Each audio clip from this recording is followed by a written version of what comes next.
Alright, so good day mga kayamers. Kamusta po ang lahat?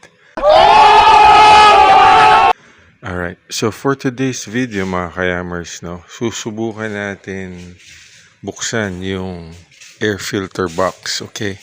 Para malaman natin kung paano natin papalitan yung ating air filter, okay? So, please stay tuned.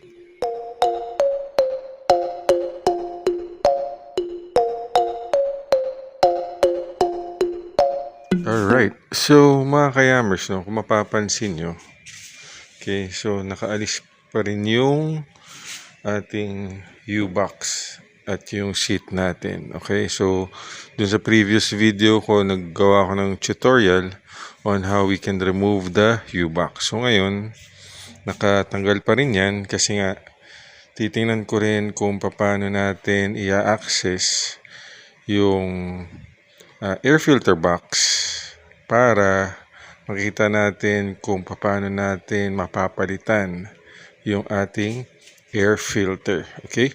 So, tinignan ko muna dito, inobserbahan ko muna mga kayamers. Okay, since open na to. So, sinubukan ko muna dito i-check. Okay. Yung air filter box. Ito yan. Okay. So, ayan yung air filter box natin. Ewan kung makikita nyo. Tinignan ko rin dito sa bandang gilid. Ito. So, chinay ko kung saan rin yung mga screws na kailangan natin tanggalin. So, meron dito which is exposed naman. So, kailangan natin kasi dito is Phillips screwdriver. Okay. So, ito expose. Dito rin. May screw dito na Phillips. Yan. Meron din dito bande. So, yun nga. Kung mapapansin nyo, hindi natin basta-basta matatanggal yung mga screws gamit yung Phillips screwdriver. Kasi nga, naka-block tong ating kaha. Okay? So, kung babaklasin natin tong gilid na kaha, medyo yun, matrabaho. Okay? Ang naiisip ko is may mga screws dito, okay, na pwede naman tanggalin dito banda sa taas at pwede rin natin gawin ibaba tong gulong by removing yung tornilyo dito sa shocks. Yan. Yun, ito, yan. Okay, so tatanggalin natin yan para at least medyo bumaba yung katawan. Hopefully, may bumaba yung katawan, then ma-access natin yung ibang mga screws ng ating air filter box. Okay? So, ang gagawin ko muna, tatanggalin ko muna tong screw ng ating shocks dito lang sa babang part. Okay? And then, we'll see kung anong mangyayari.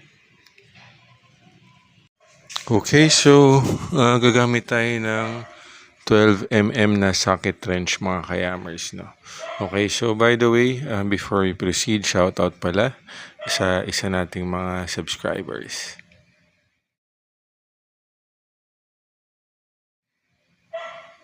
Okay, so siya yung nag-comment, nagbigay ng idea, okay, kung ano yung i-content natin ngayon. Alright, so hopefully makatulong to.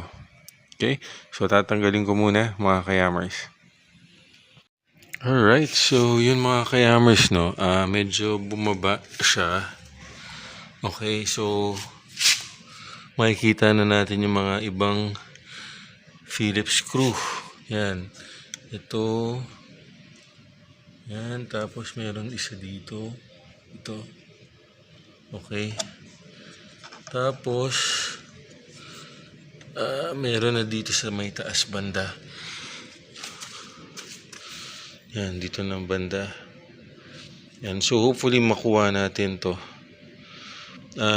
Tingin ko kailangan natin yung medyo maliit na Phillips screwdriver. Okay, so may mga nabibili naman yan sa sa mga DIY stores. Okay, so subukan ko tanggalin mga kayamers. Okay, so we'll see. Alright, so ito mga kayamers yung sinasabi ko, no, yung maliit na Phillips screwdriver. Ito nabili ko to sa, I think sa Mr. DIY or sa Miniso. Okay, kasi na-adjust to pwedeng pahabain, pwedeng paikliin na ganyan. Okay, so subukan ko kung makatulong to. Okay, lalo na dun sa medyo tight na area. Okay, kung saan nakalagay yung mga Phillips screw.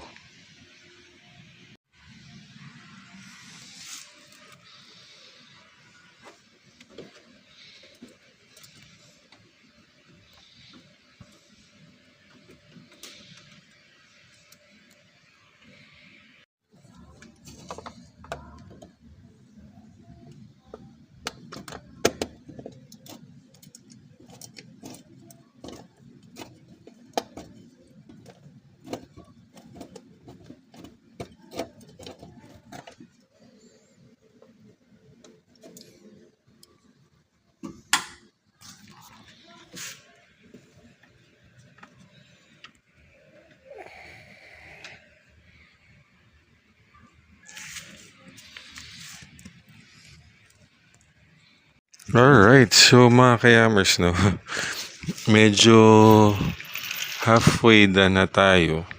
Nagkaroon tayo ng konting problema. Kasi yung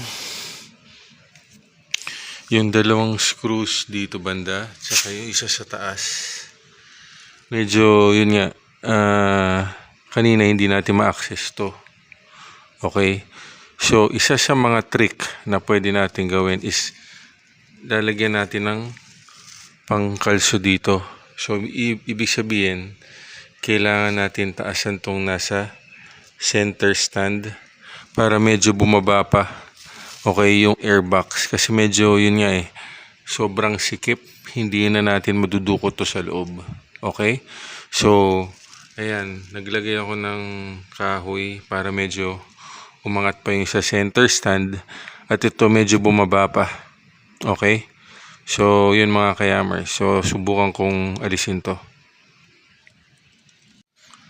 Alright, okay, so yun mga kayamers, so natanggal natin lahat. Okay, so ang technique, isa sa mga technique na pwede nyo gawin is yun, kalsuhan nyo tong center stand hanggang sa tumaas at bumaba to. Okay, so yan, natanggal na natin ang ating air filter box cover. Yun. Okay, so yan mga kayamers. Ito yung air filter natin. Okay, so mga kayamers, no, kung ibabalik nyo naman, okay, same process lang din. Okay, so babalik ta rin nyo lang yung mga ginawa nyo. Yan, ang pinakamahalaga talaga is ayun, number 1, siguro maski hindi nyo natanggalin yung sa U-box, tanggalin nyo lang dito yung sa may shocks, yung tornilyo. Ito, and then lagyan nyo ng pampataas dito sa center stand para bumaba dito. Okay, so yun lang mga kayamers. Okay, I hope you like the video at meron kayo natutunan. Okay, so please don't forget to share and subscribe.